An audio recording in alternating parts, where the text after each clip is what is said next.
Merci Vincenzo, merci beaucoup aussi au Festival Arte Neuf, parce que j'ai rarement vu un projet qui a été conçu et organisé de manière aussi rapide, fluide et légère.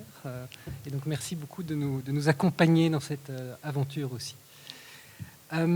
Bienvenue à tous pour cette table ronde de ce soir. Je me permettrai de commencer simplement par vous présenter nos invités.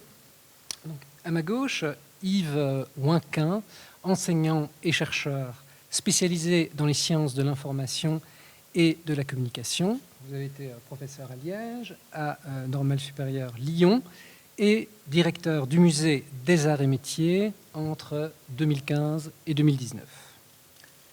Stéphane Boudin-Lestienne, historien de l'art. Vous avez été conservateur de la Villa Noailles et vous avez conçu l'exposition permanente à la Villa Noailles. Vous êtes actuellement enseignant à l'école Camondo et auteur de nombreux ouvrages, entre autres sur Mallet Stevens. Laurent Buzine, vous avez été directeur du Musée des Beaux-Arts de Charleroi entre 1978 et 2002. Et entre 2002 et 2016, vous avez créé et dirigé le Musée des Arts Contemporains du Grand Ornu. Comme vous l'avez vu, le titre de cette table ronde, de cet échange, pose la question de la maison-musée, musée-maison. Alors c'est une question qui est très, très vaste, et on pourrait vous retenir longtemps dans cette salle, je crois, pour en parler. On va essayer d'être relativement rigoureux, et ces échanges vont être organisé en 3 thématiques. La première sera dédiée simplement à une question qui peut sembler en apparence scolaire, mais en apparence seulement, qui est la question de la définition du musée, la définition de la maison. Afin de pouvoir mieux échanger avec vous ici dans la salle, à l'issue de chacun de ces axes, si j'ose dire, évidemment, on vous invitera à poser des questions, on ne vous fera pas attendre jusqu'à la fin des échanges pour avoir l'occasion d'échanger avec nous. La deuxième thématique qu'on abordera ensuite, ce sera la question de la conservation et de la restitution, parce que peut-être encore plus pour une maison que pour un musée, cette question en entraîne de nombreuses. Et nous terminerons avec une troisième thématique que je sais être particulièrement chère à Laurent Buzine et Yves Ouinquin, qui est sur la question de la transmission et de la manière dont finalement le musée peut bouger du monde culturel vers le monde plus politique, si je puis dire. Et la toute première question que je poserai est la suivante. Quelle est, selon vous, à vos yeux, selon votre cœur, si j'ose dire, la définition du musée ? Alors, la définition du musée a déjà fait couler beaucoup d'encre, a déjà suscité beaucoup de débats, mais je trouvais intéressant de savoir comment vous vous l'êtes approprié, et peut-être pour mieux enraciner le propos, à quel moment, lors de vos expériences en tant que directeur de musée, vous avez eu le sentiment, par une manifestation, par une initiative ou par une exposition, de vous approcher concrètement le plus de ce qu'est ou de ce que doit être, selon vous, un musée. Je ne sais pas qui vous souhaite débuter. Je vais peut-être débuter par une provocation, si vous permettez. En fait, j'imagine que si on reprend la définition du musée, en tout cas ce que nos collègues acceptent, il y a l'éducation, il y a la conservation, il y a l'étude, il y a la délectation. Ça ressemble étrangement aux églises romanes. Peut-être que le premier musée, c'était une église romane. Ou même Lascaux, je n'en sais rien, peut-être bien. Dans le sens où, si on reprend bien tous les termes que je viens de prendre, on apprend à lire l'histoire, l'Ancien Testament et le Nouveau. On se délecte des scènes qui s'y présentent, entre autres les scènes de martyrs, toujours amusantes. On présente des œuvres qui n'étaient pas connues précédemment, sont des œuvres contemporaines. Et à cela, j'ai toujours pensé qu'il y avait un deuxième point. c'est les églises et les maisons du peuple. Les maisons du peuple dans le Borinage ou dans mon Hainaut natal étaient des maisons, je ne parle pas celle d'Horta, qui fait la maison du peuple d'Horta, mais des maisons du peuple qui avaient été construites par des architectes engagés politiquement à leur époque, des grands noms de l'architecture, et qui étaient aussi décorées par des peintures qui relevaient d'un autre propos. Pierre Paulus a décoré de grandes peintures la maison du peuple de Trasny, à l'Arle-Olivier, celle de Carnion, où il y avait des peintures qui évoquaient les loisirs de l'ouvrier, ou la chute du veau d'or, ou l'antimilitarisme, des grands thèmes. Vous savez, ce que je citais tout à l'heure, Ézéchiel conduit par les anges, ou Moïse qui traverse la mer Rouge, ce n'est pas plus édifiant ou moins édifiant que la chute du veau d'or. Donc finalement, il y a une sorte d'idée qui me vient toujours en tête, c'est de dire que il n'y a pas de... Ça n'existe pas en tant que tel, le musée. Ça existe parce que là, il y a une sorte de désir dans la société ou toute société qui se réorganise, de trouver dans un lieu des œuvres, des objets, des artefacts qui vont le représenter et auxquels ils vont tout à coup pouvoir avoir une sorte d'adhésion. Après, les musées et ça on va pas faire un cours sur le musée, sur l'évolution du musée, mais en gros c'est un peu ça. En gros c'est un peu ça, avec tout ce que ça comporte de difficultés. Je veux dire que à l'heure actuelle, j'étais il y a peu de temps à Madrid et dans ce fabuleux musée qu'est le Prado quand même, et où je me demande toujours ce que certaines personnes viennent voir. Il n'y a plus personne qui connaît, ou très peu, l'Ancien Testament, le Nouveau Testament et l'histoire de l'Espagne dans tous ses détails. Donc, devant beaucoup de peintures, le sujet est complètement ignoré. Les Japonaises, en général, rient beaucoup devant les Trois Grâces de Rubens. Je ne sais pas si c'est une question de... Ou devant le jugement de Paris.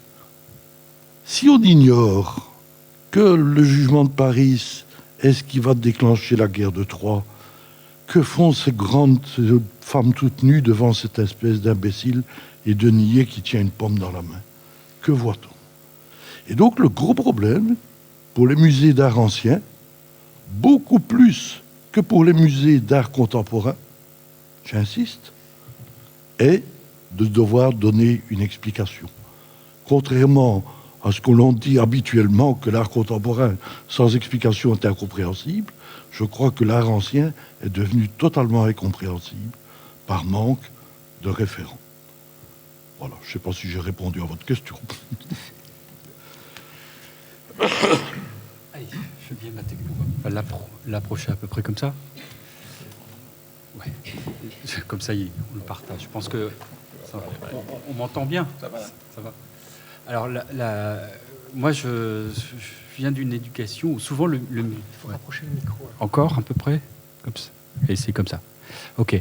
Le musée a souvent été vu comme un repoussoir, comme un terme qu'on ne veut pas. Et justement, on va en parler avec l'idée des maisons-musées et de ce que le musée pourrait comporter de mortel, d'embaumement. C'est vrai de toute façon, il y a toujours une ambiguïté dans le musée qui à la fois ressuscite et en même temps fige.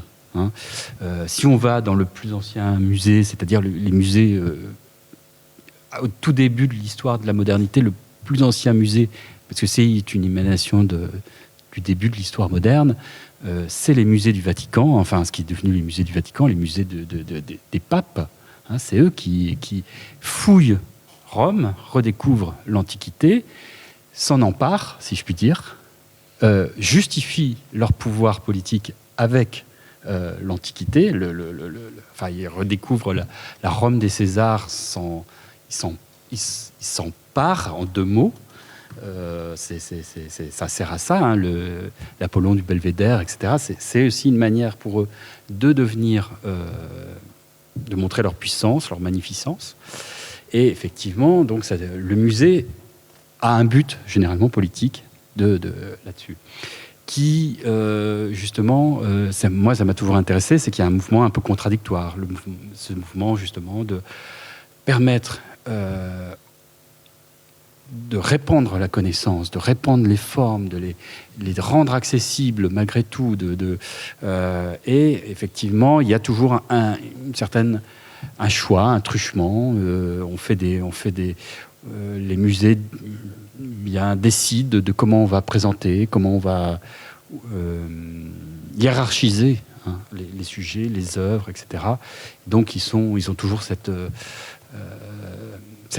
double fonction, en fait. C'est un objet terrible à manier. C'est une arme. Ils sont accueillants et en même temps, ils peuvent être effectivement sujets à... alors, il y a tous les débats aujourd'hui autour des musées coloniaux, etc., des musées d'art africain ou autres, etc. Et il y a cette idée que le musée pourrait faire peur aussi, hein, pourrait avoir quelque chose d'ambigu, de mortel. Donc cette question-là, elle m'a toujours un peu harponné. Et donc, est-ce que j'ai eu envie de faire musée ? Le mot musée m'a toujours fait peur. Donc, on l'a un peu dans ce que j'ai fait. Vous m'avez présenté là, justement, sur la question de la Villa Noailles, qui était une maison habitée. Et est-ce qu'on devait faire un musée à l'intérieur pour justifier de l'intérêt intellectuel de ce qui s'y était passé ? Oui, probablement, parce que pendant longtemps, les Noailles ont été trop souvent considérés comme des farfelus, des aristocrates qui dépensaient leur argent à tort et à travers, en donnant de l'argent à des révolutionnaires qui se faisaient passer pour des artistes ou autres. Bref, et donc on essayait peut-être effectivement de reprendre la force, hein, du musée, mettre le socle, malgré tout. C'est important d'avoir ce socle. Et en même temps, on avait peur de perdre l'énergie. Donc oui, ça a toujours été très ambigu. J'ai toujours eu de grandes hésitations à ça. Est-ce qu'on devait faire un musée ? Est-ce que le mot musée nous faisait peur ? Et au final, on a toujours utilisé le terme d'exposition permanente. Ce qui ne veut rien dire. Hein, ce qui a une espèce de voilà. On essaye de serpenter autour de la difficulté. Voilà ce que je peux dire sur la question du musée. Est-ce que j'en étais fier, content ? Au suivant. Alors, je rebondirai sur les églises, puisque le musée des Arts et Métiers à Paris a été installé, non pas dans une église, mais dans un monastère qui comprenait notamment une église. Et c'est tout dire. Quand on m'a proposé de prendre cette direction et que je disais je viens de reprendre le musée des Arts et Métiers, on me dit ah bon, c'est où ça ? Je dis à côté de la station Arts et Métiers à Paris. Ah bon, il y a un musée là à côté ? Et je me suis aperçu que ce musée, qui est pourtant immense et les bâtiments sont spectaculaires, mais il fallait déjà un spécialiste de l'histoire des sciences, de l'histoire des techniques, pour savoir qu'il y avait un musée là, dans cet ancien monastère. Ce qui veut dire que c'était un musée qui était vraiment roulé, pourtant il avait été rénové aux alentours de l'an 2000, mais roulé sur lui-même. Il était connu des enseignants qui en général y font défiler des classes jour après jour, mais les touristes, notamment étrangers, ne le connaissaient absolument pas. Donc quand vous me posiez la question de savoir, tiens, quel musée est-ce que j'aurais voulu ? J'aurais voulu rouvrir ce musée, le tourner vers l'extérieur. J'avais commencé par occuper le parvis, si vous voyez un peu l'entrée de ce musée, parce que souvent, ce sont des visiteurs comme vous qui pouvaient découvrir ce musée alors que les Parisiens ne le connaissaient pas. J'avais installé quelques œuvres, des œuvres contemporaines sur le parvis pour faire un fanal, pour essayer de signaler la présence de ce musée.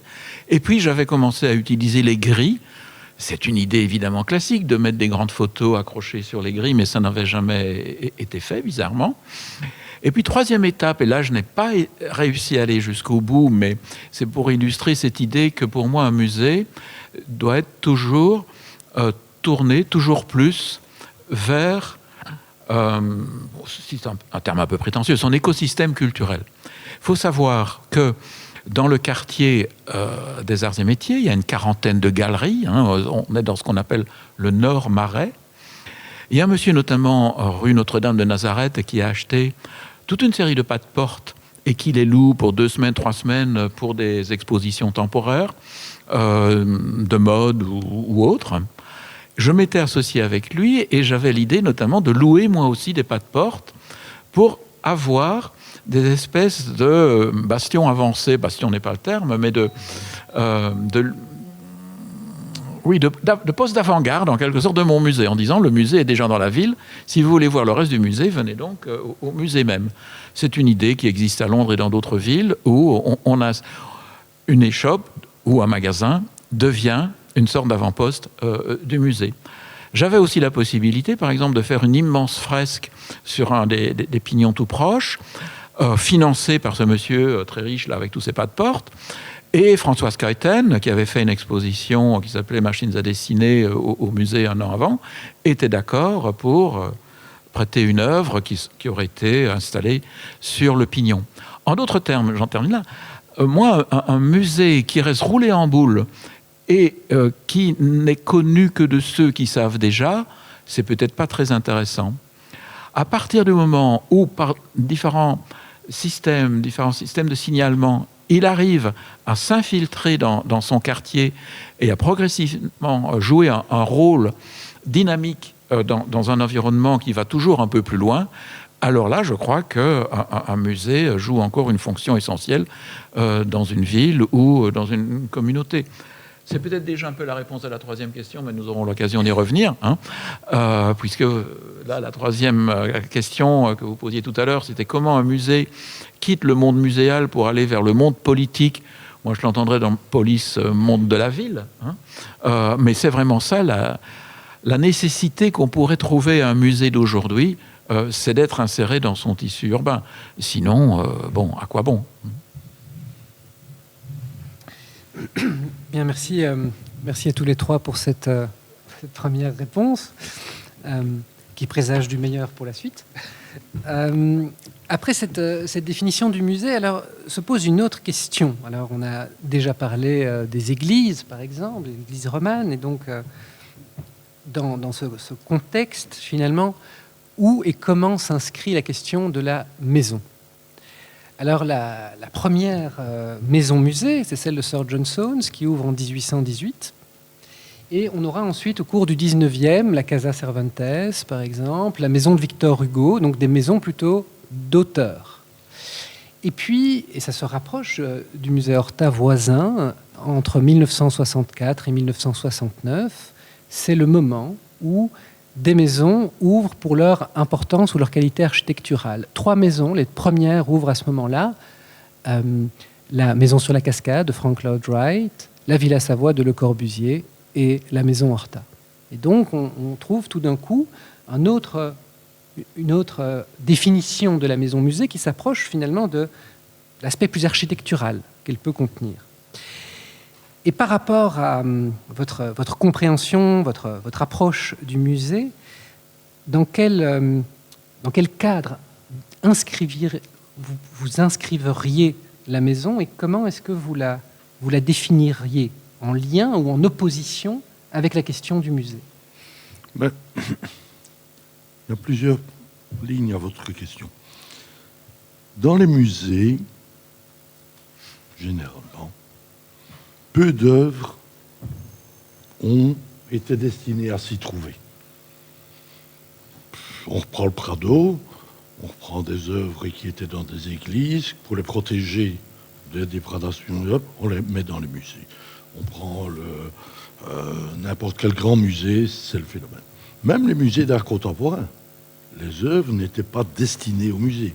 Au 19e siècle, il y a les salons, il y a toutes ces choses qui font des œuvres destinées au musée. Mais en dehors de ça, peu d'œuvres sont destinées. Par contre, à la maison Horta, tout était destiné à s'y trouver.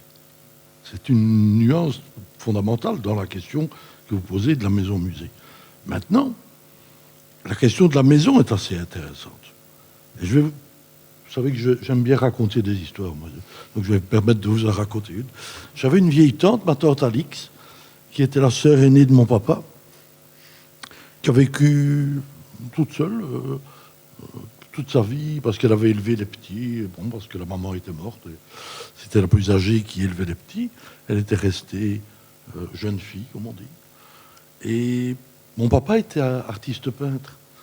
Et quand il était jeune, il avait offert à sa grande sœur un tableau, comme ça, un beau tableau, d'un coin du village d'où ils venaient. Et le tableau était entouré d'un gros cadre en plâtre, mouluré, ça, gros machin. Ça, et ma tante Alix trouvait que c'était le plus beau tableau du monde, évidemment, puisque c'était son petit frère qui l'avait réalisé. Et au fur et à mesure, elle est morte assez âgée, et au fur et à mesure qu'on partait en vacances, soit moi, soit mes cousins, mes cousines, on a envoyé à ma tante Alix une petite carte postale pour lui signaler qu'on était à la gare de Fresnay, je sais pas, à Florence, tout ça, ou une photo de la famille qui grandissait. Elle adorait recevoir ça, et elle faisait une chose formidable, c'est qu'elle glissait la carte ou la photo entre le cadre et la peinture, même dans l'interstice, comme ça. Ce qui fait que quand elle est morte, il restait ça de la peinture, et tout le reste avait été rempli par les photos. C'est l'œuvre la plus émouvante que j'ai vue de ma vie. C'est l'œuvre la plus émouvante que j'ai vue de ma vie. Elle remplissait plusieurs fonctions. Une fonction de beauté vis-à-vis de l'œuvre de son petit frère. Une fonction de réceptacle de toutes les émotions que ma tante Alix avait connues. Et une fonction de tout l'amour qu'elle nous vouait. J'ai évidemment demandé à mon autre tante, ma tante André, pour obtenir le tableau. Elle me l'a offert en ayant enlevé toutes les photos et toutes les cartes postales. J'ai refoutu le tableau à ma cousine en disant que je n'en avais plus rien à foutre. Voilà. C'est ça la maison. La maison, dans une maison, on se permet, et heureusement, on se permet d'empiéter sur le territoire de l'œuvre d'art. C'est-à-dire qu'on n'a pas le respect scrupuleux et un peu pieux que l'on a quand on est dans un musée. L'œuvre sert à quelque chose quand on est dans la maison. Elle sert à mettre en valeur la potiche qu'on a reçue et elle sert à décorer le buffet, elle sert à décorer la cheminée. L'aménagement dans une maison ne tient pas compte des effets de lumière, pas comme l'exposition qui est ici en dessous, du tout. Elle tient compte, dans certains cas heureux, de l'amour qu'on porte aux gens qui l'ont réalisé et aux gens qui y pensent à nous. C'est là la différence entre un musée et une maison.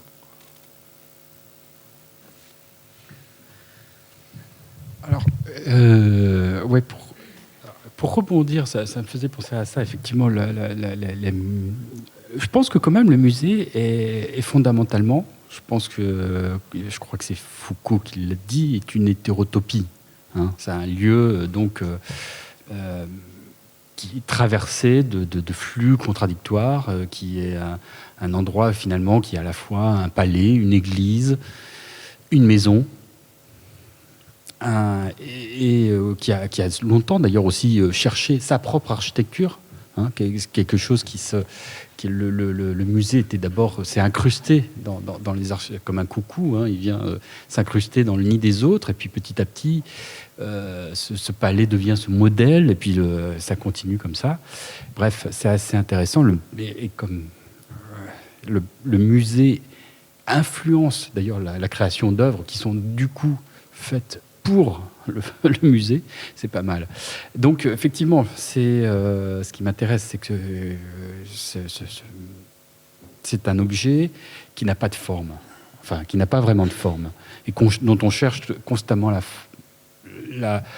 à fixer peut-être des normes, à lui fixer des idées. Il faut qu'on le reconnaisse, et le fait qu'effectivement on n'identifiait pas le musée des arts et métiers, c'est parce que c'est une église. Enfin, après tout, c'est une église. Donc le code que lit le passant, c'est église.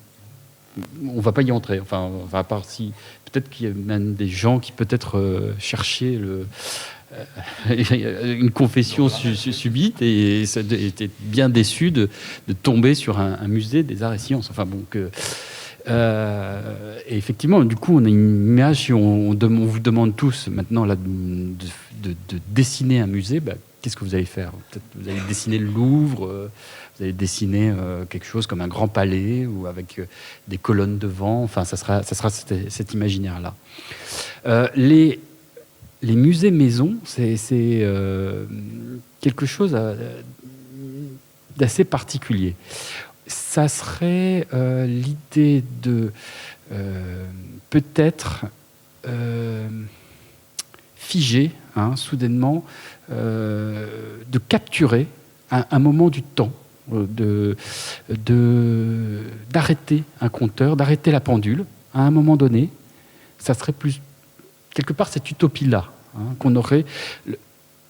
Effectivement, Sir Johnson, déjà presque au moment où il décède, la pendule s'arrête et la maison magiquement devient un musée.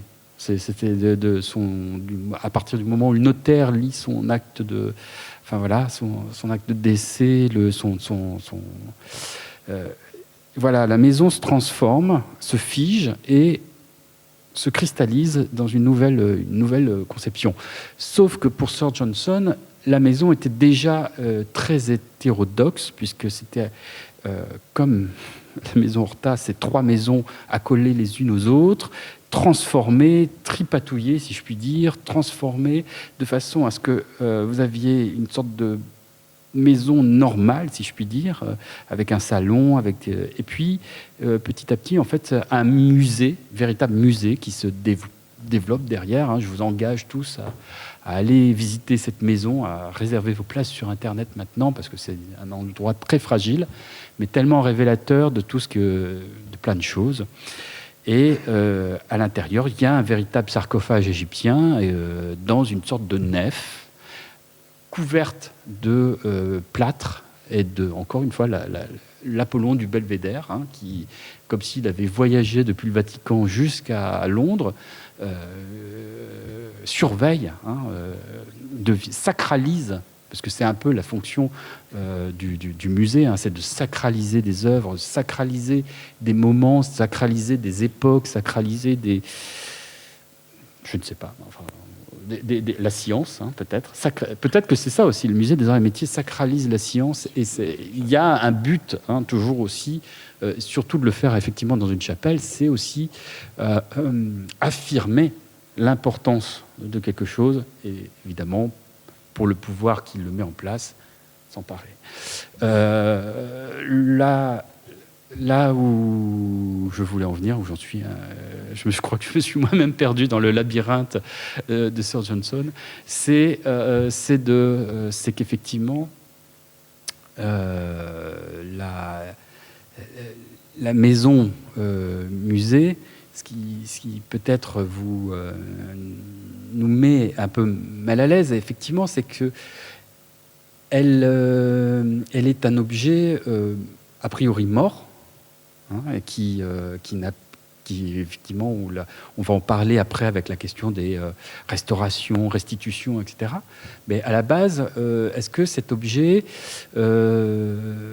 est encore habité ? La maison de Victor Hugo peut-elle réciter des poèmes ? Est-ce qu'il y a des choses comme ça qui viennent ? Alors, est-ce que la maison va vous inspirer ? C'est un peu l'idée. Alors, ça, c'est quand j'ai travaillé à la Villa Noailles, j'avais quand même un argument de base qui était le film qu'avait fait Man Ray, qui avait tourné en 1928 un film qui posait une question. Il y a des cartels, c'est un film d'avant-garde, hein, je pense que vous pouvez le voir sur Internet, peut-être. Et c'est un film magnifique, une sorte de poésie cinématique, dans lequel, à un moment, il pose la question, reste-t-il des fantômes de nos actions passées ?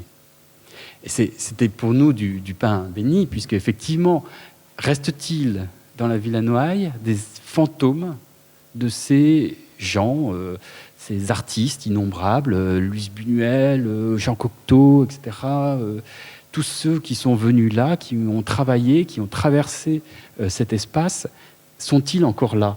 Alors, il y a une image que j'aime beaucoup. On voit les personnages en train de jouer avec des dés gigantesques par terre, puis ils se mettent au soleil et ils s'évaporent par un truchement cinématique assez simple. Ils s'évaporent au soleil, ils deviennent fantômes. Ils font partie de la villa. C'est comme si les murs de la villa les avaient absorbés. Et que, du coup, vous traversez cette villa avec cette idée-là des fantômes qui y sont. Ou pas, ou en tout cas, cette idée-là est assez prégnante. Voilà, je ne voulais pas monopoliser tout. Je vais rebondir sur le fantôme cette fois-ci, parce que tout à l'heure, nous avons eu le plaisir, l'honneur de découvrir, en tout cas pour moi, ou de redécouvrir le musée Horta de fond en comble avec son directeur. Et heureusement, ce directeur ne m'a pas demandé ce qui m'avait le mieux plu, parce que j'aurais dû répondre, si j'avais été franc, et je le serai avec vous, l'urinoir de Horta. Vous savez que dans sa chambre à coucher, il n'y a pas un pot de chambre, il y a un vrai urinoir. On connaît plus celui de Duchamp que celui d'Horta. Mais pourquoi j'insiste sur ce détail apparemment glauque ? C'est parce que subitement, Horta était devant moi, si je puis dire. Je le voyais littéralement sortir du lit et pisser. Alors qu'il y a peu d'indices dans cette maison qui a quand même été lissée, peu d'indices d'une vie encore presque là. Les fantômes ont presque disparu. Et puis subitement, avec cet objet intime, Horta était à nouveau là. Donc surtout, ne refermez pas l'armoire, laissez-le bien là. Et je trouve que ça fait toute la différence entre une maison musée et une maison cénotaphe ou une maison chapelle. C'est-à-dire que dans certaines maisons musées, on est dans une sacralisation telle du héros littéraire ou architectural ou autre qui a vécu là, que finalement tout détail biographique disparaît. Peut-être certaines d'entre vous ont déjà vu l'appartement du Corbusier dans le 16e arrondissement, rue Nuguesser et Colly. Il se fait qu'une amie habite au 4e et donc avait la clé pour aller voir l'appartement un soir. Et ce qui m'avait frappé, là aussi, c'était un détail, non pas de pissoir, mais de lit très haut sur pattes. Parce qu'en fait, le Corbu avait fait rehausser son lit de façon à voir le soleil levant par-dessus le balcon. Et là, c'était un détail très concret d'un Corbusier presque réel qui se couchait sur son lit et qui regardait le soleil levant ou le soleil couchant. Mais c'est un lit, il faut grimper dessus. Donc, vous voyez, c'est parfois par de tels détails qu'une maison ne se réduit pas à un simple musée. Elle reste malgré tout une maison. Cela dit, il y a parfois alors dans certaines maisons musées un excès inverse où l'on va essayer artificiellement de reconstituer quasiment la biographie du personnage célèbre ou du personnage illustre, comme disent les Français avec leur maison des illustres. Et là, alors, ça devient guignol. Ce qui est bien avec cet urinoir, c'est qu'il est là, comme ça. Moi, je ne savais pas qu'il existait. Il n'y a pas une carte postale de cet urinoir, contrairement à l'autre. Bon, il n'y en aura sans doute jamais. Mais bon, mais si vous faites des enquêtes auprès de votre jeune public en leur demandant qu'est-ce que vous retenez de la maison Horta, peut-être que certains oseront vous dire que... Bon, et c'est évidemment que c'est gag anecdotique, mais j'essaye de dire que ça ne l'est pas. Que c'est peut-être là l'objet biographique, comme a dit je ne sais plus quel sociologue français, l'indice d'une vie qui s'est effectivement déroulée là-bas. Voilà, on pourrait continuer à inverser, on le fera peut-être tout à l'heure. Alors là, le musée maison, quelle différence? Mais en tout cas, il y a maison. Et puis on pourrait jouer alors à musée-château, musée-église, église-musée, vous l'avez déjà dit, et faire des variations ainsi sur ces différents mots pour essayer de cerner l'identité profonde d'une maison-musée. Mais laissons cet exercice pour un peu plus tard. Bien. Je ne sais pas s'il y a des questions peut-être dans le public après cette première étape. Ah, attendez, on va vous donner le... Bonjour, bonsoir, je vais me faire repérer. Juste, elle est où la maison musée, la première que vous avez citée? Johnson. Johnson, c'est ça? Oui, voilà. À Londres. Oui, voilà. Donc je suis repérée, je ne la connais pas. Mais... Voilà. Non, mais elle n'est pas très connue. Hein. Donc c'est un artiste. C'est un architecte. Et il s'appelle Sir John.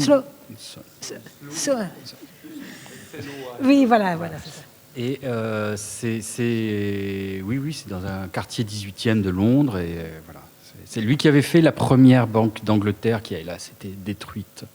Voilà. Et on la considère la première maison musée. Alors. Ouais.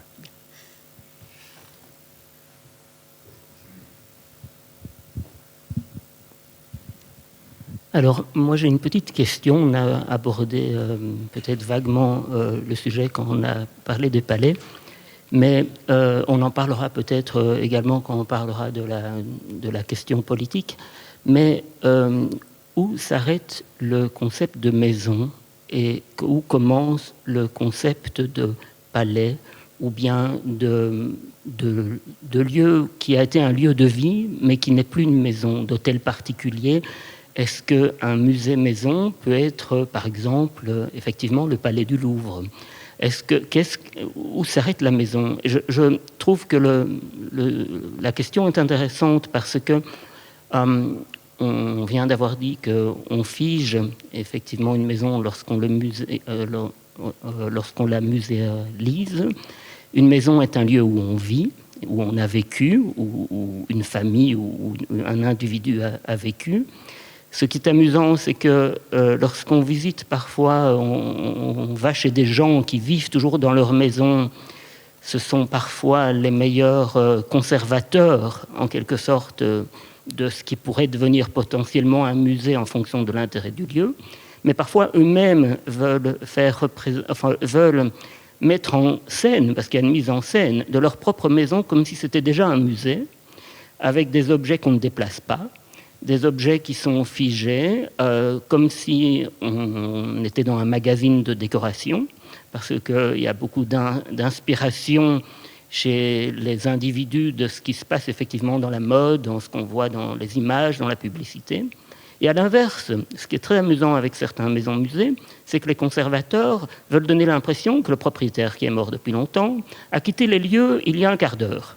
Et donc, on met un petit objet qui n'est pas bien rangé, on met un petit panier avec du pain ou des faux fruits, ou même, ce qui m'amuse quand j'ai visité le palais en Angleterre, le grand palais royal, alors le nom m'échappe, enfin, ça me reviendra. Les cuisines anciennes ont été données à usage à une entreprise qui fabrique de la nourriture. Et donc, quand on visite les cuisines, il y a vraiment une activité, comme si on était dans Downton Abbey, quasiment. Et donc, cette question de savoir qu'est-ce qui est une maison et qu'est-ce qui ne l'est plus paraît peut-être pas très intéressante. Et pourtant, je trouve que, parce que effectivement, Johnstown à Londres, sa maison est devenue un musée, et pourtant, lui-même, quand il y vivait et quand il est mort exactement, comme on vient de l'avoir dit, la mise en scène qu'il a voulu, c'est muséalisé. Mais effectivement, on a parlé également des musées du Vatican, mais il y a énormément de palais, notamment les palais baroques, où il y avait en fait une sorte de mise en scène effectivement du côté politique, où il y avait des courtisans qui rentraient, c'était des lieux publics où on affichait en quelque sorte de manière avec une mise en scène une vie. Le lit de parade du roi Louis XIV, qu'est-ce que c'est que d'autre que d'un musée vivant, presque. Et donc, si il fallait vraiment se dire qu'est-ce qu'un musée maison, je ne sais pas où je devrais mettre la frontière. Alors évidemment, j'ai peut-être cette vision enfantine d'avoir la maison belge avec son double toit et effectivement dans un cadre urbain. Mais voilà, alors je ne sais pas si la question est intéressante ou pas, mais je me la suis souvent posée.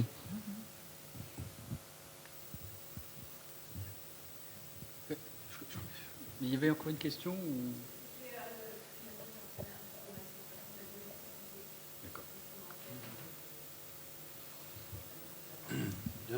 Il y a certaines maisons, musées, qui sont particulièrement troublantes. Je ne sais pas si vous avez déjà eu l'occasion de visiter l'appartement de Giorgio de Chirico à Rome, c'est près de la place d'Espagne. Et le 4e étage, comme ça, maison bourgeoise. Alors l'appartement est meublé avec des faux meubles Louis XVI. C'est assez moche. Vraiment, ouais, mais c'est moche.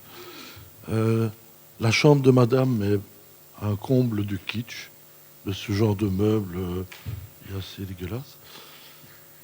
Mais bon, les œuvres sont au mur et ça fonctionne bien dans l'espèce de baroque de Chirico. Et puis, si on est... J'ai fait partie du conseil d'administration de cette maison. Alors, si on est introduit, on peut voir la chambre de Giorgio de Chirico.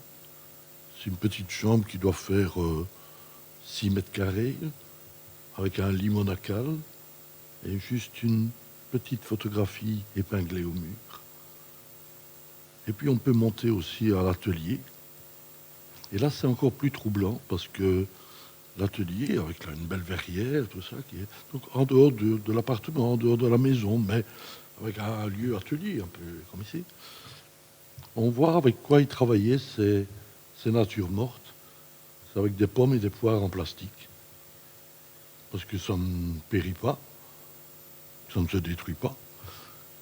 Que les beaux chevaux, avec des crinières comme des chevelures de femmes, ben, les positions sont prises de petits cow-boys en plomb sur leurs chevaux. Et là, on a une vision claire, précise de la réflexion d'un des plus grands artistes du XXe siècle sur l'objet de la peinture, sur l'objet de la relation qu'on peut avoir avec sa compagne, sa femme, laissant les mondes se vivre en parallèle. Alors ça, c'est une maison. Mais finalement, il y a autant de maisons qu'il y a de gens, hein. Heureusement, quand tout le monde ne vit pas de la même façon. Moi, je vis dans un bordel pas possible. Il y avait des designers hollandais, dont malheureusement j'ai oublié le nom, qui avaient envisagé de faire une chaise avec 3 pieds. On se cassait la figure, sauf que ça m'aurait bien convenu, parce que comme j'ai des piles de livres, on mettait le 3e pied, c'était la pile de livres qui était à terre, qui servait à tirer la chaise. Voilà. Moi, je vis dans un... Puis il y a d'autres personnes qui aiment l'ordre. Moi, pas. Je ne sais pas si Horta, parce qu'il y avait quand même un truc qui était étonnant. Il y avait une vingtaine de dessinateurs et 3-4 sculpteurs en permanence qui étaient là. Ça fait créer quand même une autre activité, peut-être une autre poussière, un autre lieu de discussion. C'est ça qui est difficile à rendre compte. Hein. C'est les conversations. C'est le brouhaha qui fait que on s'interpelle, on s'engueule, ou on se congratule. Pas facile. Chez De Chirico, c'est net. Hein. Lui, il monte à l'atelier où il va dans sa petite chambre et il est tranquille avec le reste de la famille. En fait, pour répondre à cette très longue question, mais c'est assez intéressant, je pense qu'effectivement, il y a toujours un moment, le moment où on rentre dans l'intimité, même à Versailles, où on rentre, où quand même, Versailles, c'est des boîtes, hein, les unes dans les autres, et des appartements privés, les chambres privées, enfin, justement, c'est assez intéressant parce que ça joue sur les chambres, entre guillemets, et puis c'est pas vraiment des chambres, c'est les chambres publiques, c'est celles où on voit le lever du roi. Il y a le Versailles, les Trianon, qui sont aussi comme des mini-Versailles, de plus en plus privés, avec en plus des petits pavillons de plus en plus privés, enfin, qui s'émiettent comme ça. Donc c'est cette chose entre ce qu'on met en scène et ce qui révèle effectivement votre intimité. Le curseur est ouvert, hein, de partout. Depuis, alors évidemment, au Louvre, il n'y a plus rien d'intime. Tout a été, si je puis dire, fini, ravagé, hein, en quelque sorte, retransformé. Maintenant, on est vraiment dans un musée. Le musée a gagné, hein, si on peut dire. Non, mais voilà, hein, je crois qu'il reste quelques plafonds de l'antichambre d'Henri II, voilà, qui peut-être témoigne d'un très très ancienne fonction intime. Il y a une chose et justement, il y a une maison, musée maison, qui est complètement hystérique, justement, parce qu'elle est en spectacle. C'est la maison Pierre Loti, à La Rochelle, qui est une maison dans laquelle il a fait un musée de lui-même. Enfin, il a fait son musée. Le musée Pierre Loti, en fait, est construit comme un décor de théâtre, enfin une sorte d'extraordinaire. Si vous la connaissez, il y a une salle à manger gothique, un salon Renaissance, ou peut-être l'inverse, un salon turc tout en haut, et effectivement, lui aussi, on rentre dans sa chambre, un lit complètement, juste un lit de marin, je crois, et une malle. Point barre. Effectivement. Alors, il voyage dans sa propre maison, qui est une sorte de spectacle extraordinaire pour tout le monde. Et voilà. Enfin, il y a cette idée-là. Et chez Horta, il y a une part spectaculaire. Enfin, il y a un hall qui conduit à un salon qui peut-être, qui est un salon de musique et qui finalement, effectivement, j'ai réfléchi après, il y a le salon de la famille qui est en haut, qui est différent. Ça, c'est le vrai salon. C'est la chambre du lever du roi et le salon. Finalement, ça se reproduit. Et là encore, on voit Horta, roi, enfin, faire sa propre... créer sa cour, certainement. Hein, et effectivement, il y a quelque chose de l'ordre de l'artiste roi, voilà, qui va essayer d'épater, hein, de transformer ses essais en contrat. Voilà. C'est vrai qu'on arrive tous avec des exemples de maisons et on s'aperçoit qu'on en a vu tous pas mal, quoi. Et ce qui me paraît intéressant aussi dans votre question, c'est que elle permet de mettre en avant la notion de cadrage, c'est-à-dire d'un discours qui dit « ceci est une maison ». Quand bien même c'est immense, c'est un palais, c'est quand même, Versailles, un lieu où vivait une famille, même si elle était entourée de milliers de personnes. En sens inverse, je ne sais pas si certaines d'entre vous ont déjà vu la maison de Charlie Chaplin à Vevey, qui est totalement scénarisé. J'oublie le nom du muséographe, mais qui a également fait, par exemple, le musée Ferrari à Turin, donc, qui y est allé à fond. Par exemple, vous montez jusqu'au grenier et vous vous retrouvez à voir de dos Charlie Chaplin et son épouse en train de regarder des vieux films de Charlie Chaplin qui tournent en boucle. Donc vous êtes vraiment dans une sorte d'intimité, vous êtes par-dessus l'épaule de Chaplin en train de regarder Chaplin, regardant Chaplin. Bon. Et donc là, le discours de cadrage est vraiment très très net. Ceci est Chaplin en cire, bon bref. Et en même temps, c'est quand même assez réussi quant à l'impression d'intimité. Finalement, vous n'avez qu'une chose à faire, c'est vous asseoir à côté de Chaplin et regarder ses films avec lui. Et c'est un très beau moment. En tout cas, vous voyez, je l'ai encore à l'esprit alors que j'ai vu cette maison il y a quand même pas mal d'années. Donc ce n'est pas parce que cette maison a été complètement reconditionnée par un scénographe et complètement, entre guillemets, artificialisée, que d'une certaine manière, elle rate son effet. Au contraire, elle le réussit bien, parce que là, il y a une cohérence d'ensemble dans une scénographie dite intimiste, ou qui se veut intimiste. Mais cette notion de cadrage, je l'aime beaucoup, j'y reviendrai peut-être encore tout à l'heure.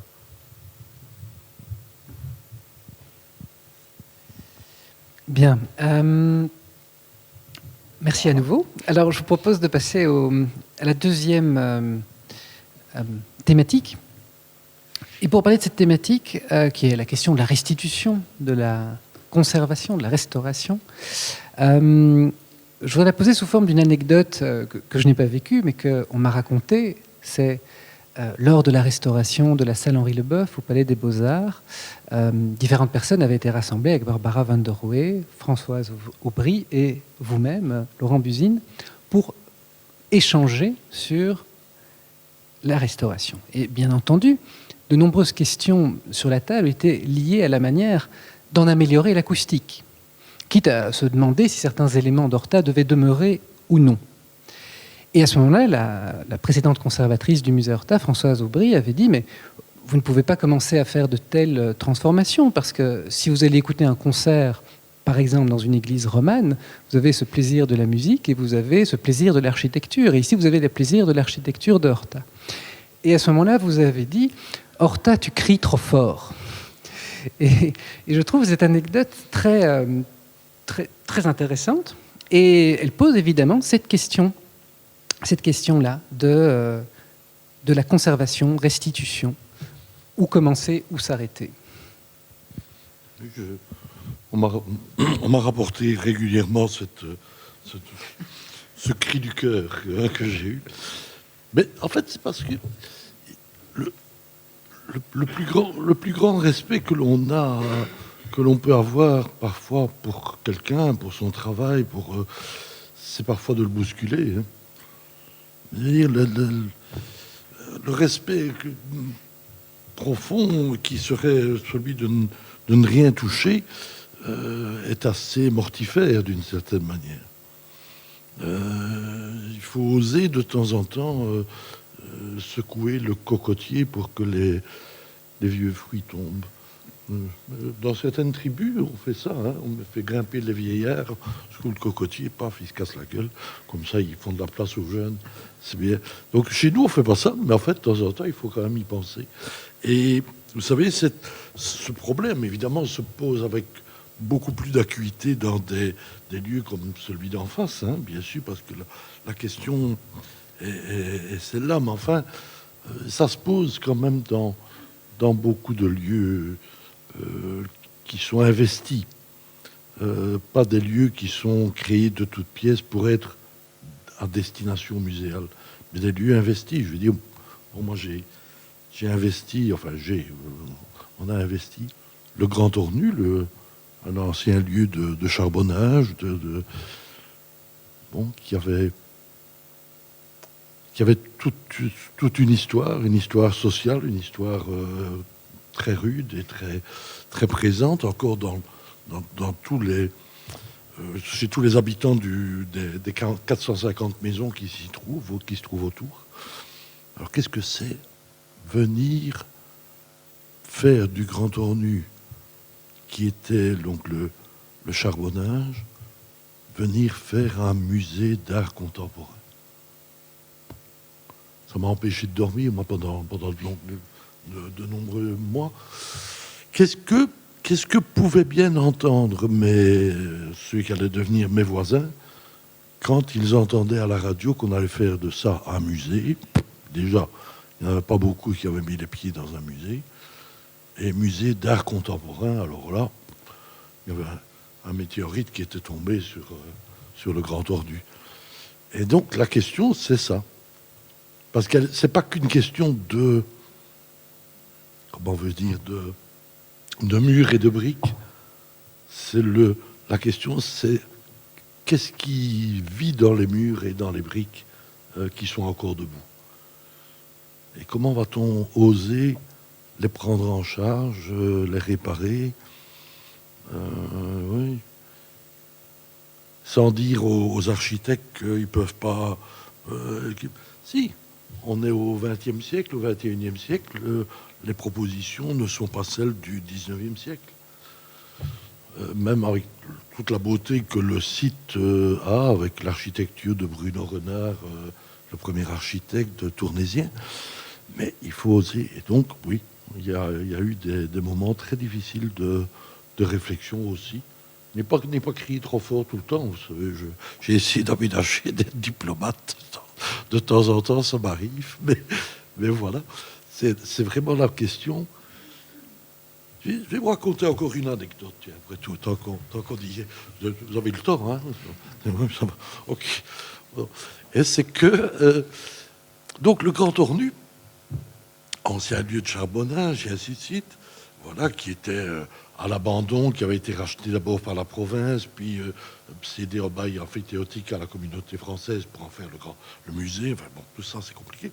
Et puis, tout à coup, ça avance, il y a les travaux qui commencent, qui durent longtemps, et puis ce musée ouvre, et tout à coup, il y a du public, il y a des gens qui viennent en autocar d'Allemagne, de Hollande, de France, et ainsi de suite. Et autour, ça crée d'abord des frictions avec le voisinage, parce que la place dans la rue, le long du trottoir, devant une maison, ça appartient soi-disant à la maison. Donc si tout à coup on regarde sa voiture, griffe sur le truc, enfin, tout ça compliqué, mais on gère. Et puis, je réunissais régulièrement mes voisins, et à l'occasion des vernissages, comme j'invitais d'autres gens, j'ai invité mes voisins à chaque vernissage que j'ai fait de toutes les expositions du Grand Ornu.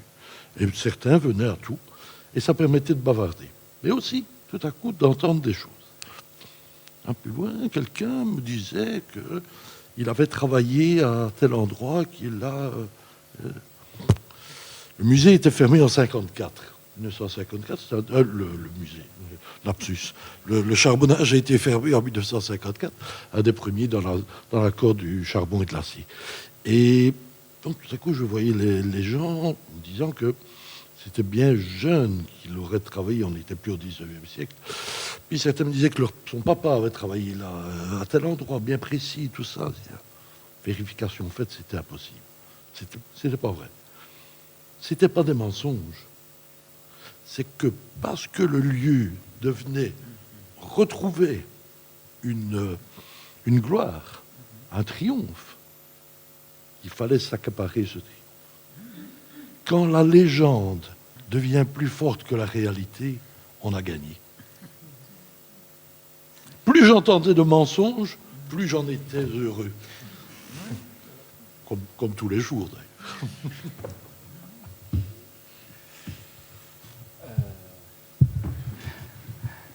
Oui, alors pour la question de l'adaptation, voilà, quelque chose qui était travaillé sur donc la Villa Noailles, hein, c'est une villa assez complexe. Nous sommes sur les hauteurs d'une colline, hein, dans le sud de la France, hier, cette petite ville. Il y a un jardin à traverser, il y a différents espaces. Certains, il faut monter par une rampe qui est très glissante, ou alors passer par un autre côté où il y a une route qui n'est pas vraiment une route. Enfin, il n'y a pas vraiment de parking. Enfin, c'est un petit peu pas si évident. On arrive dans une maison qui avait été conçue d'abord comme une petite maison, puis qui s'est agrandie, réagrandie et encore agrandie jusqu'à devenir une sorte de folie architecturale de près de 2000 mètres carrés, avec une piscine, un gymnase, un squash, enfin bref, et une quinzaine de chambres de maîtres, plus des parties domestiques, etc. Et tout ça avait été... et on a effectivement aucun accès handicapé. Enfin, ça, il a fallu... Ça n'a pas été évident. Il y avait... évidemment, une villa qui avait été conçue pour l'hiver, pour passer l'hiver sur la Côte d'Azur. Parce que au début du siècle, enfin depuis la création de la Côte d'Azur, c'est-à-dire à la fin du XVIIIe siècle par les Anglais, l'idée c'était de venir en hivernage, au soleil.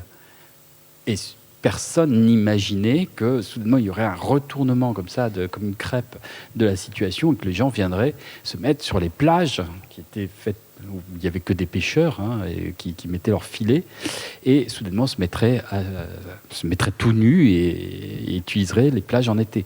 Enfin, c'est inconcevable. Donc la maison est totalement orientée, complètement héliotropique, orientée plein sud, parce que le vicomte de Noailles voulait une maison pour avoir l'air et la lumière. C'est essentiellement les directives qu'il donne à Mélanie Stevens. Et bon, la maison est donc bouillante en été. Marie-Laure de Noailles, quand elle avait utilisé la maison en été, après la Seconde Guerre mondiale, elle avait fait mettre des stores, elle avait fait mettre des pare-soleils, enfin toutes sortes de choses qui avaient effectivement gâché l'architecture sculpturale de Mélanie Stevens. Donc tout ça avait été enlevé, mais il restait le problème.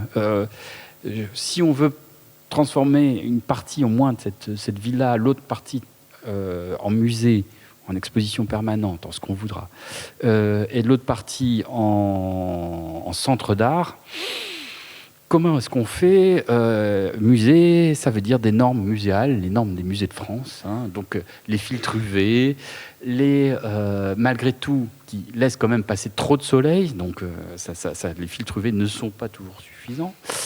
Il faut des rideaux, il faut des tas de choses, et tout ça devient très très complexe et très lourd. Il a fallu abattre certains plafonds qui avaient heureusement déjà été abattus, parce que donc il a fallu tout refaire, parce que les plafonds d'origine, c'était des plafonds, en fait c'est des torchis de plâtre sur des algues, parce qu'on utilisait ça, et en cas d'incendie, ça risque de tomber d'un seul bloc sur les gens. Bon, bref. Aujourd'hui, donc, si vous voulez, on voit qu'une restauration, c'est déjà une violence faite au bâtiment. Fini les plafonds d'origine, même s'ils étaient en bon état, il faut les enlever, il faut supprimer, etc. Et là, il fallait faire passer la climatisation, il fallait trouver des choses. Je me suis battu pour que le hall, qui est vraiment une pièce qui avait vraiment été dessinée par Mélanie Stevens, avec des piliers centraux, etc., que le plafond ne baisse pas de 10 cm, ce qui, je pense, aurait été là, pour le coup, un vrai problème. Bon, bref, on a dû faire beaucoup de compromis pour essayer d'adapter et essayer de faire en sorte que quelques années plus tard, une fois que l'exposition était en place, on puisse faire revenir des manuscrits d'écrivains, des tableaux précieux, des plâtres de Lipchitz, etc., qui quand même avaient un intérêt à revenir ici, au moins pour l'occasion d'une exposition, ou pour une durée, un dépôt, etc. Donc ça a été des choix qui sont assez contraignants. Et puis là, on a été effectivement très très bien accompagné par David Dubois, qui est le designer et scénographe de cette exposition permanente, et qui a essayé de dessiner dans l'espace les choses les plus minimales possibles, les objets les plus minimaux pour investir en fait cet endroit, pouvoir glisser des choses, si je puis dire, très discrètement. Il y a juste eu un moment, effectivement, où on s'est permis à certains endroits de faire, puisqu'on a des photos, et c'est ça, les fantômes. On avait par exemple, on avait un pan de mur où on savait qu'il y avait eu un lavabo. Et il y avait une photo de ce lavabo avec le miroir, etc. Et donc, on pouvait effectivement le recoller. On avait fait la même chose avec le dessin de la cheminée échelle 1. Donc on pouvait recoller la photo, l'agrandir, la mettre à l'endroit et jouer l'histoire dans son lieu même. C'est ce qui pouvait être assez étonnant. Donc on pouvait effectivement... Il y avait un placard aussi, une photo du placard ouvert, et sur le placard fermé, il y avait cette photo de 1927-28 qui était là, qui revenait en fait, et les choses se superposaient, un peu comme si on était dans un livre, dans la réalité. Et je pensais beaucoup à une nouvelle magnifique. Si vous ne connaissez pas ce roman, il faut que vous l'achetiez. une obligation. C'est l'invention de Morel de Adolfo Bioy Casares.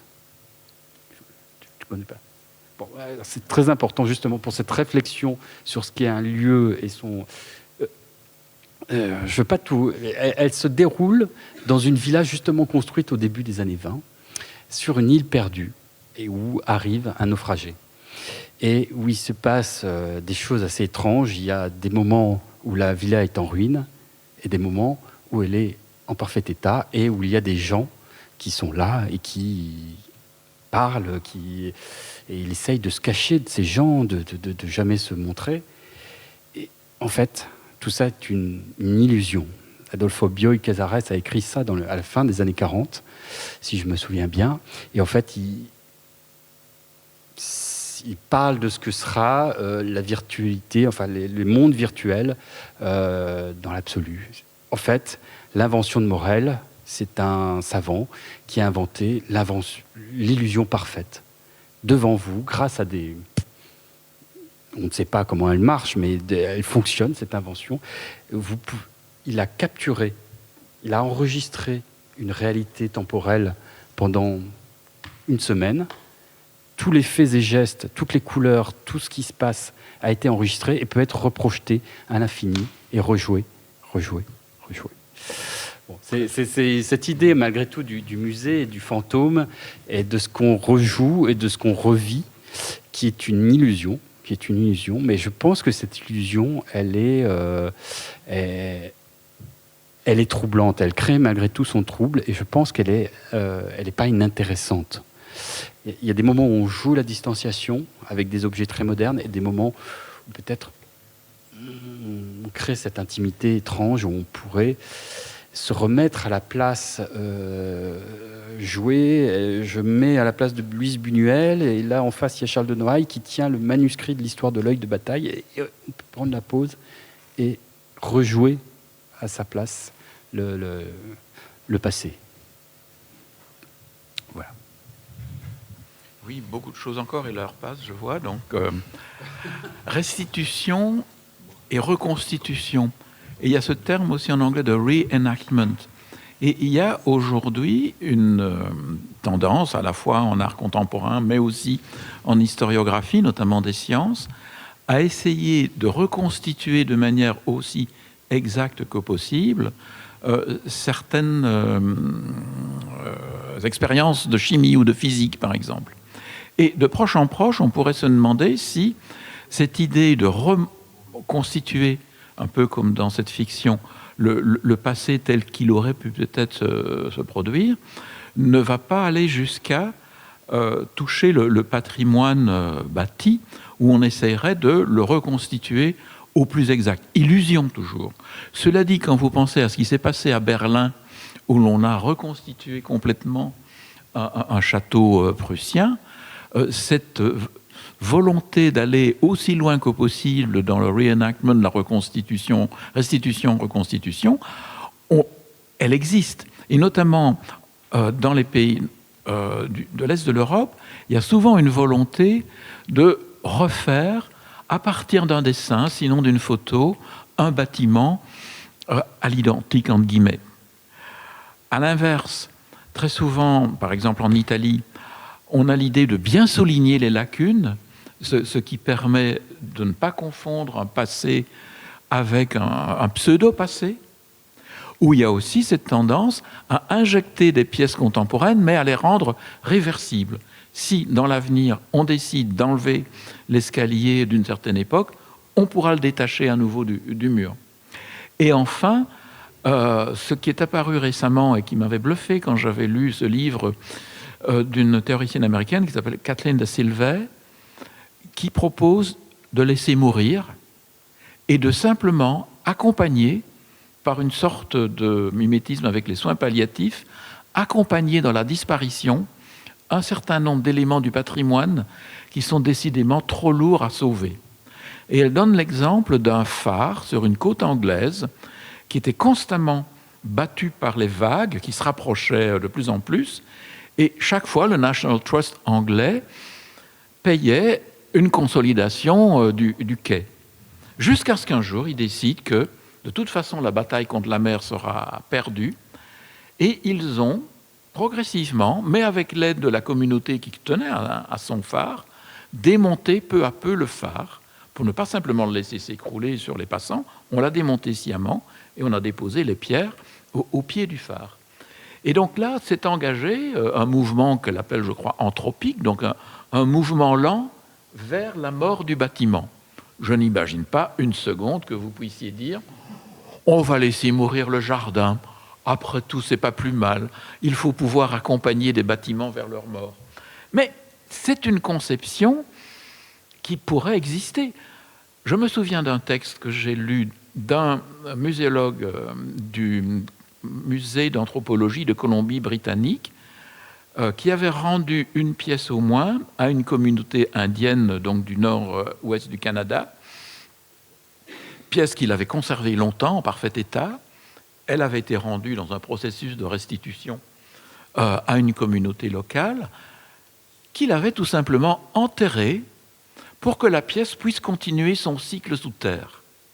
Aux grandes dames, évidemment, du conservateur occidental qui ne pouvait pas imaginer une seconde que cette pièce dont il avait pris grand soin allait simplement disparaître sous le sol. Ben oui, mais non. Si vous considérez qu'une pièce disparaît, mais elle renaîtra sans doute un jour, et hop, le cycle recommencera. Mais pour nous, c'est évidemment très difficile à accepter. Voilà, j'en reste là pour l'instant.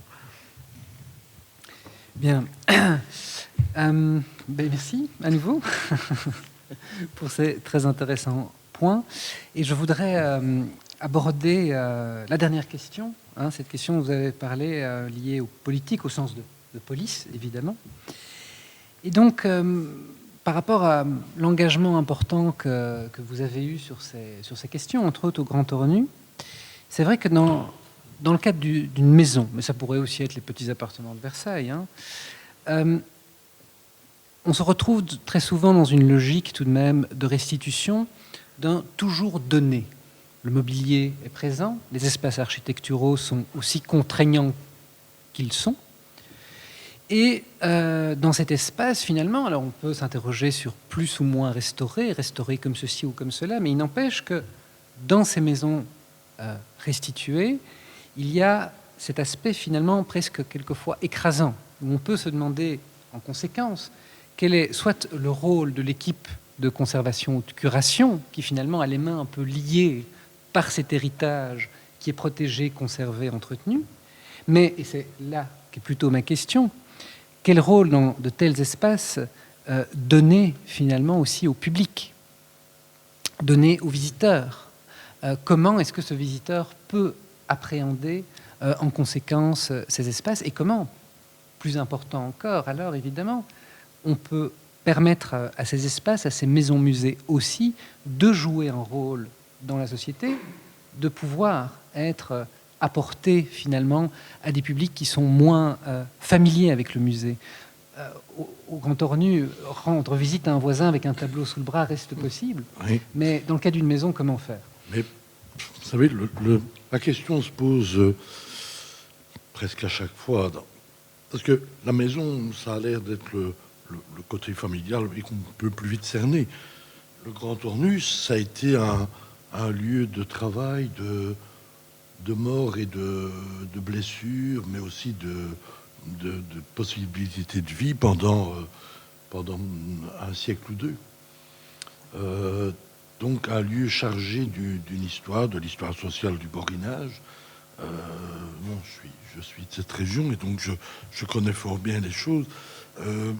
La seule chose, ce côté affectif et lourd à porter, doit mener à des choix très précis. Je pense que les choses doivent être claires. Un, il faut parler la langue de celui à qui on s'adresse.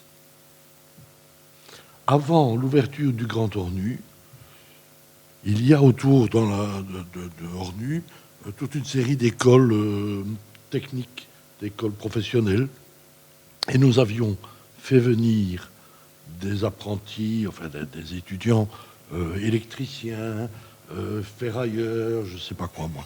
Je ne suis pas bricoleur, donc je ne sais pas. Et on les avait fait visiter le chantier, bien sûr pas par un historien d'art, par le chef électricien du chantier, le chef ferrailleur du chantier, et ainsi de suite.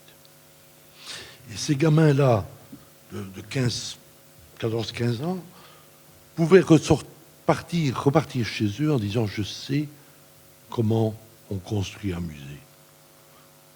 On avait détricoté l'espèce de météorite dont je parlais tout à l'heure. Qu'est-ce que c'est que ce musée d'art contemporain? Ils savaient qu'on mettait, je sais pas, 17 km de câbles, je ne sais pas quoi. On avait parlé sa langue. Après, le but qu'on s'était posé, c'était de se dire qu'après, il pourrait revenir.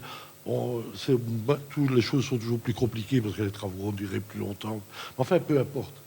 Voilà comment ce qui était un mystère, même une angoisse, musée d'art contemporain au Grand Ornu, devenait quelque chose de compréhensible dont il pouvait parler chez ses parents. Et alors aussi, au tout début du musée, peu avant l'ouverture, on avait, toujours dans cette question, on avait pris contact, le service éducatif existait déjà, et donc par les petits-enfants, on avait pris contact avec différentes familles dans les rues du Coron. Et l'idée était très simple, c'était de dire, ben voilà, chez vous, dans votre maison, vous pouvez accueillir combien de personnes? Ben alors, si on regarde les fauteuils, là, 12 personnes. Eh bien, vous choisissez, vous, monsieur et madame qui habitez ici, les 12 personnes que vous voulez venir inviter. Vous êtes chez vous, c'est vous qui invitez. Des amis, des collègues, des membres de la famille, ainsi de suite.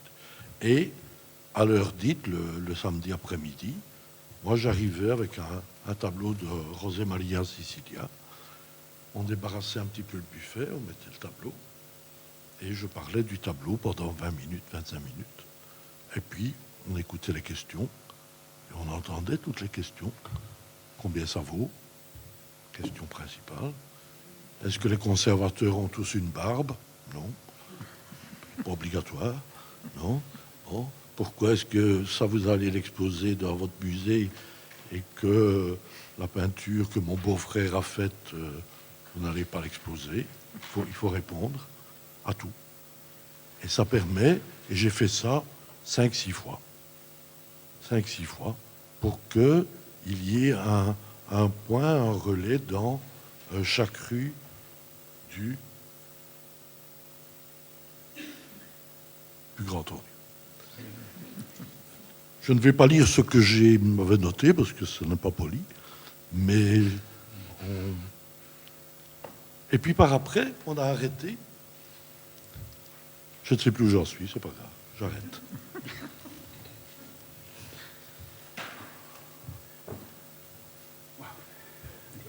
Non, ouais, alors, au suivant. Alors, le rôle que l'on a essayé de donner à notre exposition permanente, je crois que ça a été bon, c'était un lieu d'interprétation de la villa, de l'architecture, du design qui avait été présent, de l'histoire qui s'y était déroulée. Mais plus on avançait, plus on était insatisfait de ça. D'abord parce qu'on partait dans trop de directions, ces directions se contredisaient, et finalement, on a compris que c'était cette dynamique en fait qu'avait voulu les Noailles de mettre plein de choses ensemble et de les confronter et d'avoir une seule règle, c'est la liberté d'expression. Je crois que c'est ce qui devait essayer ce qu'on a voulu essayer de refléter à un moment donné, c'est que tous les choix comme ça un peu qui soient moderniste, c'est-à-dire des formes cubistes, une architecture sans toit, très comme ça, brutale, qu'on ait des lits en fer, du mobilier en tube, qu'on ait, qui horrifiait certains des invités. Il y avait énormément tout pouvait être politique, finalement. Hein, les choix esthétiques pouvaient impliquer ça. Et par-dessus tout, il y avait ces choix extrêmes qu'avaient fait les Noailles, qui étaient de donner de l'argent à des artistes qui ont fait un film qui a fait un scandale, L'Âge d'Or, dans lequel on jette un père tire sur son fils, on jette des curés par la fenêtre, etc. Voilà, une femme se réjouit. Quelle joie d'avoir tué nos enfants, une référence comme ça. On met un ostensoir dans un caniveau. Et c'est un homme catholique qui allait à la messe régulièrement le dimanche, qui avait signé les chèques. Mais il pensait que c'était nécessaire que Luis Buñuel et Salvador Dali fassent ce scénario et le fassent comme il le voulait, sans que lui pose des conditions. Les quelques petites conditions, c'était que la première soit réservée à lui et à ses amis. En fait, des petites conditionnettes, si je puis dire, de ce type-là. Il savait très très bien les risques qu'il prenait. Il savait que... il y a une lettre de Marie-Laure de Noailles qui dit qu'elle est très étonnée que le film ait passé la censure. Mais c'était... Donc, en fait, voilà. Au final, ce qui nous semblait intéressant, c'était de voir si on pouvait essayer de faire sortir cette notion centrale et de voir si elle pouvait rebondir sur tous les autres choix qui étaient là. C'était des gens qui avaient la liberté de pouvoir choisir la maison qu'ils voulaient, la manière dont ils voulaient habiter, les meubles dans lesquels ils voulaient habiter, même s'ils les changeaient toutes les 5 minutes, etc. Et que c'est cette affirmation personnelle, enfin cette affirmation de la sorte de liberté des corps, une liberté une jouissance comme ça, en fait, elle était centrale. Et est-ce qu'elle pouvait rejaillir même à travers des visites scolaires, c'était des fois, alors évidemment, c'était plus compliqué de parler de l'âge d'or à des enfants de 6-7 ans, mais ils comprenaient très bien pourquoi est-ce qu'il y avait une piscine à l'intérieur. Ils savaient que c'était pas une maison comme les autres, et justement, ils pouvaient moins juger. On a souvent des visiteurs comme ça hostiles. Oui, mais ils étaient riches. Oui, mais ils étaient comme ci, ils étaient comme ça. Marie-Laure, elle couchait avec tout le monde. Enfin bon, bref. Mais justement, il y avait cette possibilité, au moins, de voir si un public moins pétri de certitude lui-même, il y avait quelque chose de cette énergie-là, qui pouvait quand même retomber dans ce creuset. Voilà. Oui, en un mot, puisque encore une fois, allons-y. Là, je regarde sur ma montre, je regarde sur la vôtre, c'est la même heure. Mais je ne parlerai plus trop du musée des Arts et Métiers, puisque j'ai déjà parlé de la troisième mission de ce musée que je voulais lui insuffler, c'est de sortir de lui-même et de s'insérer et d'être vraiment un facteur de dynamisme dans un écosystème culturel déjà très dense, mais qui aurait permis à ce musée de sortir de lui-même. Quant au Maison Musée Horta, j'ai l'impression qu'il est bien sorti de lui-même et qu'il renforce cette voie, cette extériorisation. Quand vous m'avez parlé de résidence, non plus seulement pour artistes, mais pour chercheurs, ça installe un aller-retour entre le monde de la maison même et le monde extérieur. Quand j'ai vu ce matin ces groupes scolaires, quand j'ai vu M. Jacob avec sa boîte de crayons en main circuler avec les jeunes, et donc au fond c'était leur langage, c'est celui du crayon, et je crois que c'est effectivement très, très important, c'est de les amener à dessiner ce qu'ils peuvent ressentir là, dans l'instant même de la visite. Donc oui, on rejoindrait par là ce que nous disait Laurent Buzine, donner la possibilité aux visiteurs d'un moment de s'exprimer avec les moyens dont ils disposent, le crayon en l'occurrence. Je me dis aussi que ce musée a encore un potentiel d'inscription dans un quartier qui est en train de bouger. Je ne dis pas que vous allez vous installer dans des galeries aux alentours, mais on sent que ce musée n'est pas du tout roulé en boule. Je ne sais pas comment on le perçoit, mais même cette activité ce soir, cela veut dire que d'un côté, il y a un concert, de l'autre, il y a un partenariat avec Artonov, et que le musée essaie de tisser, je ne dis pas sa toile parce que ça fait suspect, c'est comme si c'était là une pieuvre qui commence un peu à se faufiler, non, mais vous renforcez une inscription dans une dynamique urbaine. C'est ça qui me paraît très très positif pour ce musée. Et ce n'est pas simple parce que nombre de maisons ont tendance à vivre comme des maisons, c'est-à-dire repliées sur elles-mêmes. Je ne connais en France que les maisons qui acceptent ce qu'on appelle le système. Enfin, parmi d'autres, pour donner un exemple et en terminer là, c'est enfants conférenciers. Je ne sais pas si vous connaissez ce dispositif où des enfants sont invités à visiter avec leur classe une maison, on leur explique de quoi il s'agit, à charge pour eux d'expliquer à leur tour à des plus jeunes ou à des plus âgés ce qu'ils ont compris, avec leurs propres mots, encore une fois. Et il y a aujourd'hui 3000 enfants chaque année qui se font enfants conférenciers. L'expression elle-même est un peu désuète, elle a été créée il y a une quinzaine d'années, mais c'est une manière aussi de faire circuler les enfants d'un lieu à l'autre.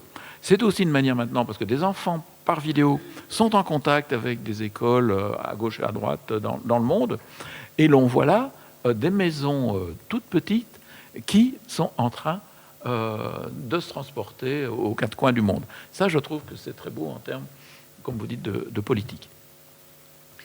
Bien, je crains qu'on doive malheureusement terminer ici la conférence, mais je vous invite vraiment très chaleureusement, je ne prends pas la responsabilité puisqu'elle est entre les mains des invités, si vous avez des questions, à vous entretenir avec eux de manière peut-être plus intime dans le quart d'heure qui suit. Laurent Buzine, Stéphane Boudin-Lestienne, Yves Rouanquin, merci infiniment d'avoir accepté cette invitation couplée du Festival Arteneuf et du Musée Horta, et merci à vous d'être venus ce soir. Voilà.